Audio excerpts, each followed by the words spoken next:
Welcome to Tanker Talk. I'm Gary Hightower, publisher of Tank Transport Trader, and this is the podcast for all things related to the issues you care about in the liquid and dry bulk transportation industry.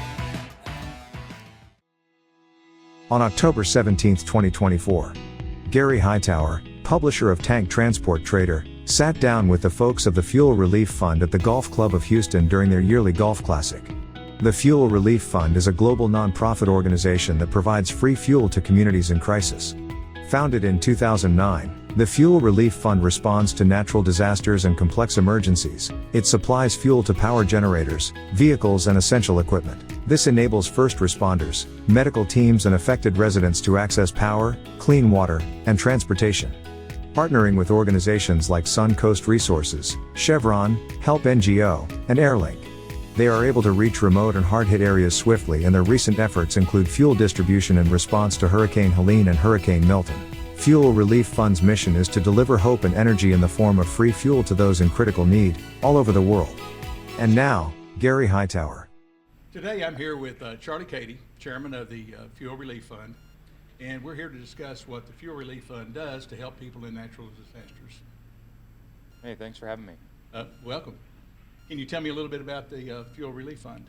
Yeah, so the Fuel Relief Fund was started in, I think it was around 2005 or 2006, right after Hurricane Katrina came through, and a few companies out of California, fuel companies, got together and determined that there was a lot of need for fuel to be given away down in Louisiana. Well, Charlie, tell me, what specifically has the Fuel Relief Fund done during this last natural disaster during the hurricane season? So this hurricane season, you probably are aware of, Hurricane Helene came in through Big Bend, and there's a wind event in Georgia which knocked out a lot of power, trees down on power lines, so a lot of the gas stations were not able to operate. And then a little later, the storm moved up and dumped a lot of rain in the Blue Ridge Mountains around Asheville, North Carolina, and things like that. So what we did, we sent a truck into Georgia first because North Carolina was still flooded. We couldn't access a lot of the areas that we wanted to get to. So we deployed one truck into kind of around Valdosta, Homerville, and a couple other really small towns there. And our volunteers deployed and started pumping fuel for about 5 or 6 days. And after that first week, we sent, I think 3 days in, we sent a second truck with a second crew working simultaneously to give out more fuel. And then one of those trucks went up to Asheville. Soon after that, a second truck went to Asheville. And we partnered with Samaritan's Purse to helicopter load barrels of fuel, drums of fuel, to deliver into the mountainous areas. And we gave away about 100,000 gallons of fuel during that time. So were there different issues in each area that you had to deal with? Yeah, I mean, what we try to do is pretty consistent. We were really giving away mostly gasoline for people's personal cars and to fill up cans so they can run generators at their house.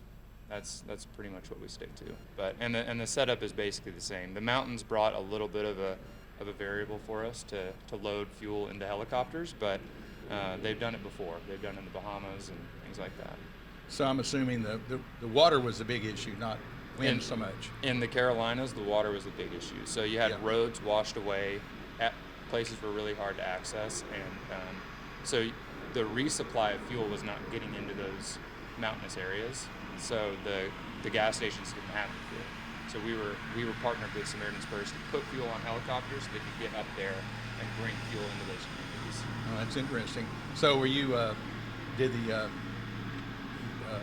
federal agencies, did they work with you?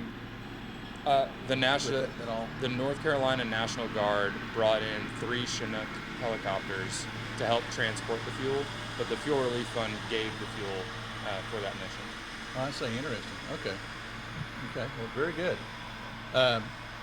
Is there any thing you'd like to tell the general public about what you do and why it's important? What people don't realize, maybe some do, when a disaster does strike, there are very few things that you really need, and you forget that you need them because they're really convenient. They're available to you at all times. But fuel, water, and food are the 3 essential things that you need to get anything done. and the first one being fuel. So what happens is the state agencies and the federal government will get a lot of fuel in place to help the kind of the big scale recovery, make sure the lineman trucks and the first responders have fuel. That's obviously very important, but that is the initial focus. But the citizens who need fuel have no access to it. Like, even if they wanted to pay for it, they couldn't get it because the gas stations are shut down. There's no way for them to interact with these, companies that are bringing in truckloads of fuel. So what we do is we set up to dispense about 10 gallons at a time to those citizens. Okay, very interesting. So you weren't really restricted in any way on the areas you wanted to go into? No. By any, okay. Very No, good. we get a lot of support from local law enforcement. Okay, good. And they help direct the traffic. We'll have lines of, 400 or 500 cars trying to get in Really? and get the fuel. Yeah. Interesting. How can the general public or other companies assist you in your efforts that you have? Well, there's a few ways. I mean, financially, the more access we have to funds, the more fuel we can give away. So I would encourage people to check out our website, look at some of our deployment logs that we have, and read about our volunteers and what we do. And I would say either give or volunteer and get the word out. That's how the radio world can help. Well, very good. We'll try to help you in that effort. Awesome. What are some of the big issues on finding drivers? Drivers today? are really hard to find. Just when you look at the types of drivers and classifications that are required, box vans, people moving dry goods, down to the more difficult drivers to find, which are fuel drivers. So Yeah. tanker, hazmat, the pool of drivers is getting smaller and smaller. So finding good drivers, keeping them, it's continuing to be an issue. Okay. Thank you for that. And what are some of the safety issues in the industry that are of concern to you now in terms of like mixing fuel, things like that? And what are some of the ways have been created to solve those issues? So when you say mixing fuels, I think that having operational procedures in place that are straightforward and help the driver to succeed, you don't want to leave any ambiguity to what are the instructions. Make sure everything's labeled. Those are really important things to keep consistent. So that's primary training, and then making sure that the steps that are followed, you have some checks and balances to make sure that you're not putting fuel in the wrong tank. Right. And they follow the correct steps. They follow the correct steps. And that solves most of it. I think that safety's come a long way when you look at, in every single one of our trucks, we've got forward and back-facing cameras. We've got incident recording things in the trucks, and we've seen that adopted pretty much throughout the whole industry within the last few years. So it not only gives a little more accountability to the driver to make sure they're not texting, it has technology to see if the driver's tilting his head down, looking at his phone, and it'll alert safety. Safety will call the driver, or if he's nodding off, safety will call the driver and say, hey, are you okay? Do you need to get some rest? So really taking advantage of technology is probably one of the key things in addition to processes. Excellent. Well, thanks so much. Yeah, absolutely. Mack LTT is setting the benchmark for liquid tank trailers across America. Their goal is to deliver top-quality custom solutions tailored to your unique needs by using premium materials and the latest technology. They ensure exceptional quality, support and service with a focus on driver safety and efficiency. They also offer a selection of custom features designed to enhance safety and streamline operations. You can contact Mack LTT by visiting their website and explore how they can partner with you to deliver a trailer that supports your company's success. I'm here with Dave Palmer with PT Coupling. Thank you for coming in, Dave. Thank you for having us. We're at the Fuel Relief Fund Classic. I'd like to ask you a couple of questions. What would you consider the most important safety issue in a petroleum market today? I think from the industry, it's cross-contamination. People putting diesel in gas holes and gas in diesel holes. So I think that that's the biggest issue facing our industry at this time. I come from the pumping department where you pump on and off of trucks, and we've developed a pump system at PT that makes it so that at the end of the load you can retrieve that line so it doesn't do cross-contamination and you don't have laden lines. You were mentioning cross-contamination being a big issue. So what are some of the solutions that have been found to take care of that? There are several OEMs that are working on it. It is a a problem that's being worked on a daily basis. There are more engineers working on it. Civicon has developed a system. Dixon Baco has developed a system. Tanktronics has developed a system. There's not one system right now that's proven to be perfect. And so it is a problem. In fact, just in Oklahoma the other days at come and go gas stations, they contaminated 150 cars. They all got diesel instead of gas. So it is an active issue. I read about that. Yeah. Well, thanks again for coming in. Thanks for having me. Support Fuel Relief Fund.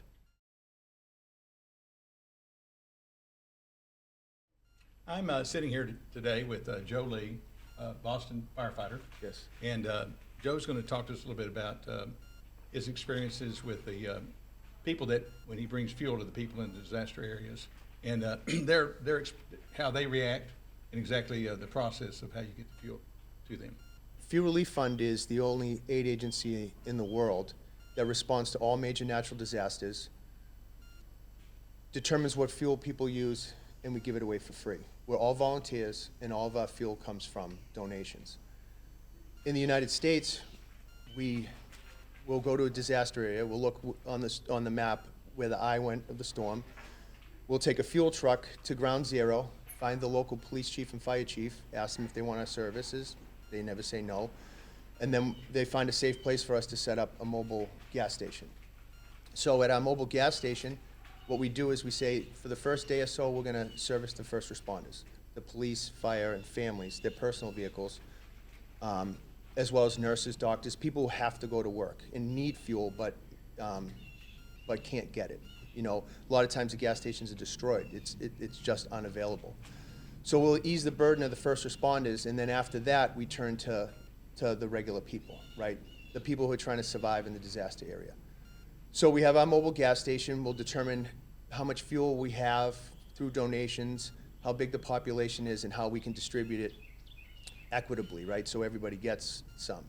So it may be 10 gallons each, but you show up in your vehicle, we'll put it in a can, or we'll put it in your vehicle, any combination of whatever.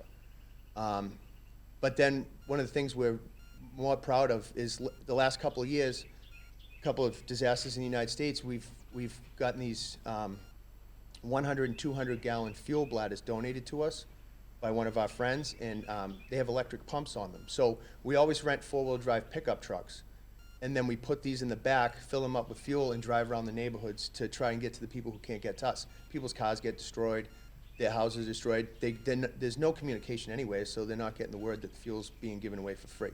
So like in Hurricane Ian a couple years ago in Florida, we call them bladder runs, right? It was like we'd set up teams, and it becomes competitive, how many bladder runs you can get done. So we find the neighborhoods, and this is where you find out where the real need is. You go out, and they tell you, hey, we heard about this place, this place, this place.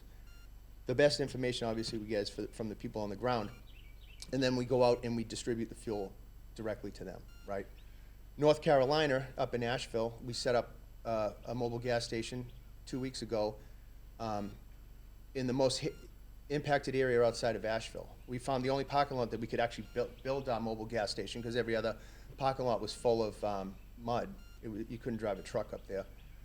So we set up our mobile gas station, and through one of our partners, we were donated 300 5-gallon fuel cans. Now, normally in a disaster, you can't buy a fuel can anywhere within 100 miles as soon as the disaster happens, because it's still the United States, so you can't just put fuel in whatever you want, right? So we were donated these 300 fuel cans.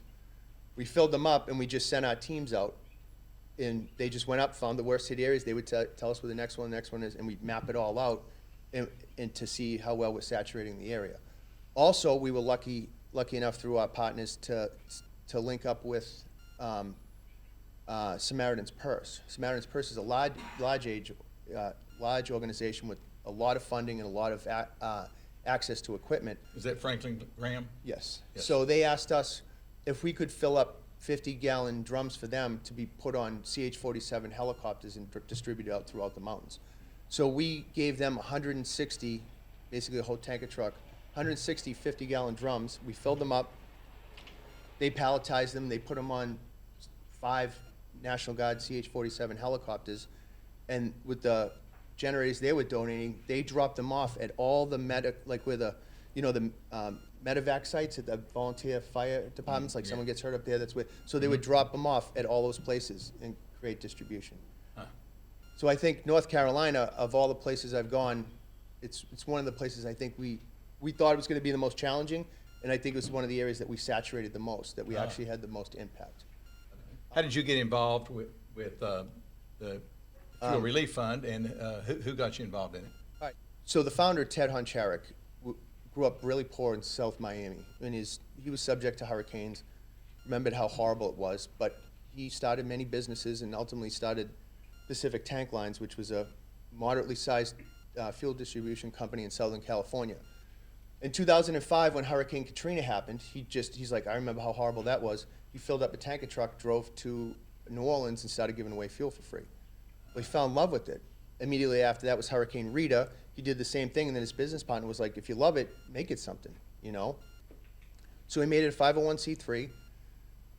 2010, the earthquake in Haiti happens, and I'm like, I'm a firefighter, military. I'm like, I think I could do something. I want to go there, right? So I found my way down there to help out with a clinic, and I'm sharing, living space with, no one could live, you couldn't live inside, like 200,000 or 300,000 people have been killed. Every building was destroyed. We were camping out in backyards. But I was sharing space with this eccentric guy who was driving all over the place, giving away fuel, and I'm just rebuilding walls, right? And he's fueling police stations, tent cities, orphanages, field hospitals. It almost became like, this is where you go today, and it's just, the disaster was so vast. And he was the fuel guy for all of Port-au-Prince, right? So he said, hey, you want to come back in 2 weeks and work for me? I'm like, yeah, absolutely. Then I fell in love with it. And over the course, since then, I personally responded to 18 major natural disasters. He's still got me beat. He's at like 24. But we started developing this together. Next was Hurricane Sandy, then a major typhoon in the Philippines, then earthquake in Nepal, another hurricane in Haiti. We've been to Mozambique, Turkey, Morocco, the Bahamas, Puerto Rico, Ecuador, as well as, I think it's 14 major hurricanes and tornadoes in the United States. So all the ones you've heard of, The United States ones they're because of our partners, like Suncoast and Chevron and, people like our presidents, Charlie and Carly. They have the logistics and the ability to do this. I'm a firefighter from Boston, right? I know how to give away fuel, but I can't make this happen. But they make this happen. They make these trucks show up. And then I figure out, me and my team, we figure out how to get the fuel out to people. In other countries, we bring money. And then when we get there, we develop relationships on the ground, determine what fuel people use, purchase it initially with money, with cash, and we build trust. And then once we build trust, we start transferring money and purchasing fuel in that country. So Turkey, 2 years ago, major earthquake, killed 50,000 people in Turkey, 8,000 people in Syria. There were 100,000 destroyed buildings. Indescribable. Yeah. We were there 3 days after it happened. They were doing search and rescue operations and still saving people 14 days after we got there. But we went around, their version of FEMA had set up these field tents everywhere, and they had these super efficient coal stoves. Like, we gave away coal. People gave away coal, right? But they're these unbelievable efficient stoves that they put them in these tents. They heat the tent. It was freezing cold. It happened in February. And they cook on them. And for 25 kilograms of coal, which I don't even know, $3 or something. That's interesting. It's a family for a week. It's coal, yeah. So we ended up giving away 280 tons of coal. Now, where'd you get the coal? We purchased it there through coal distributors. Okay. Yeah. Right. So they would send. It was I remember it was 26 tons at a time. We probably got 9 tractor trailer loads. And Turkey was so bad that we didn't even hire anybody. Everybody volunteered to help us. Even big wealthy business owners, bank owners. It was just so vast and so many people were affected by it. So we would dump the coal. It was in 25 kilogram bags, and we would contact village elders and say, hey, how many people you have there, and how much coal do you need to get through a week? And they'd say 3 tons, 5 tons. So every day we would go to a different village or multiple villages with 3 tons, 5 tons, and drop it off. And we saturated that area pretty well, I think, as well. But it was 100 miles of it, destroyed. Whole city's destroyed, But Yeah. it makes a difference. And it definitely brings hope. You know, as just like I'm the ambassador for Boston down in Florida, we're also the ambassadors for America in these places. We go to places where Americans they don't meet Americans. Yeah. They don't. You know, my friend Sean was the first American this wealthy banker in Gaziantep, Turkey, had ever met. You know, and is that right? yeah, and you know, like, you know, the onus is on us to be good ambassadors to America. I think we do a decent job at it. Yes. But yeah, so that's it. So we've developed that. I've recruited, you know, my friend Sean, my friend Justin, a bunch of other Boston firefighters. My wife's a retired paramedic. She volunteers with us. We have a couple of friends from Holland. One who's current sergeant major in their Air Force, as well as we have our own doctor, guy from Holland as well. do? Ted's wife is Dutch, so we have friends Oh, yeah. from Holland as well. Yeah. And having that European counterpart helps us develop relationships in that part of the world. You know. Well, thanks so much. Is that good? Okay. Very good. Thanks for coming in and talking to me. Oh yeah, Yep. it's my pleasure. Yeah. I could talk about this all day long. Hello, I'm with Kyle Laney with Suncoast. And Kyle, I'd like to ask you a question about drivers. What is one of the biggest challenges with finding drivers in today's market? Well, I think one of the biggest drivers issues with finding drivers is that we've gotten away from the skill set in hiring people. So when we're training, everybody has to go to college. Everybody's supposed to do ABC, and we're losing the skill set, whether it's drivers, air conditioning operators, plumbers. We're getting away from that. And we forget that the skill set of having drivers really is the backbone of America. And we are delivering. So right now, let me just tell you this. Right now, we're responding to Hurricane Helene and Hurricane Milton, and we're short of drivers. You'll see on TV that there's not enough fuel. There's not enough fuel coming into Florida. There's plenty of fuel. There's not enough drivers to make the deliveries. And so what we need is to say, hey, college isn't for everybody. There's some skill sets that are needed, and we got to train our young people for those skill sets. And when you say, hey, you're 18, you can go to the military, but you have to be 24 to drive a hazmat truck, there's an issue there, in my opinion. So when they go to college, they come out too old, really, to want to get into the industry. Yeah, right. And Right. you know, you can't set up young people you have to set them up for success, not failure. Yeah. Right. So I get out of high school, and then maybe I'm not going to college. Maybe I can't afford college. Maybe I don't want to go in the military. What else do I do? And you say, well, you can't drive a truck because you're not old enough. You can't drive the truck because you don't have the right skill set. How do I get trained for that if you don't let me drive? And so we have to start setting ourselves up, not just drivers, but all skills, whether it's a plumber or electrician. Those are great jobs, and we have to get people in America to say we can do these things, and it's a skill requirement, not an age requirement, in my opinion. I see. So are you able to overcome any of that? Or No, not currently. drivers We aren't can't. out there. Yeah. Currently, we can't. Yeah. And so we try. Hey, you can drive a non-hazmat material. You can drive a certain size truck, but if my 15-year-old daughter can drive a car, a 22-year-old should be able to drive a truck. Right. And so, nothing against my daughter, but I've seen her drive. And so, my point is, we have to get people able to do the skills they're required to, and not set it by an age. And I think that's one of the biggest issues we have. So you're saying maybe we need more schools related to that? I think regulation is part of it. I mean, Right. I think, and there are people out there who want to say, and I get you can't drink till you're 21, and I understand some age regulations, but it's also a skill set. And we have a whole group coming out of high school that aren't going to go to college, and where's the void filled? And I'm 55 years old. When I came out of high school, the void was college or military. I mean, I had friends that went to college, I had friends that went to the military. Those were the two choices you had, and I think it's even more prevalent today. I think that you have to have another option, and the option is a skill set, and they're great jobs. And I think the stigma of I drive a truck, that's crazy. I mean, it's a six-figure income. Yeah. I mean, That's good. You can get out and drive a truck and make a six-figure income and make a difference in this country, and I think we have to train guys to do that. Are there any other big issues in the industry that you think are of a concern we need to address? I'm not a big proponent of hours. I understand safety, and we can get too safe sometimes. And so right now we're responding, and the country's responding, not just Suncoast Resources, but there are companies responding to Hurricane Helene and Hurricane Milton. And it is amazing what we can do when regulations are taken off. You know, Yeah. When they suspend regulations. then when they and tell suspend you it, to go in, do what you everything wanna gets do. done. You need to I do. mean, it is amazing what American can do when you say, hey, just go get it done. Yeah. And I think sometimes regulations are good to a certain degree, but sometimes they prevent us from doing what we need to do. Okay. Well, thank you. Yeah. Thanks Yes, for coming. sir. Yeah. Talk to Thank me. you. You Yeah. bet.